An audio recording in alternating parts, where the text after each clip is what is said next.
النقيب لم يصبح نقيبي عندما تخلى عني. من يتخلى عن زميلي وأستاذي الأستاذ ممدوح الولي لمجرد أنه معارض فقد تخلى عني. اليوم ممدوح الولي وغدا أنا.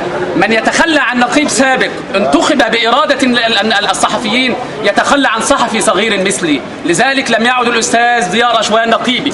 كنت أنتظر من هذا الرجل الناصري الذي قرأت له وحاول أن يقدم نفسه على أنه شهم همام ناصري، كنت أنتظر معه أن يقول للنائب العام أنا شريك معه في جريمته إن كان أجرم فيدخل معه السجن.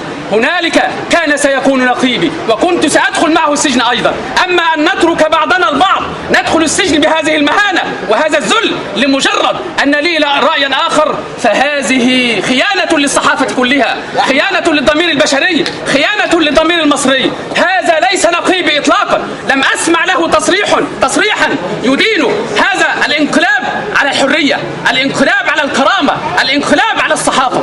سجن ممدوح الولي يبين أن ما حدث هو انقلاب. لا أرضى أن يكون هذا الرجل نقيب، ولم أعد أعترف به نقيبا منذ أن سجن الأستاذ ممدوح الولي، ولم أعد أتوسم فيه أي خير. الحل أن يعزل هذا النقيب في أقرب فرصة. الحل هو أن يسعى كل صحفي حر لأن يغير نقيبه، لأنه لابد أن يكون هناك رأس حربة حرة للصحفيين تدافع عنهم وتزب عنهم. أما أن يكون هناك متواطئ مع من يسجن الرأي الحر فلا أتعاون معه ولا ألتمس إليه ولا أمد إليه التماسا ولا أقدم له طلبا ولا أطلب منه أن ينفذ لي رغبة، فأنا أعلم أنه ينفذ الرغبة العليا، لا أقول الرغبة الإلهية ولكن الرغبة الانقلابية.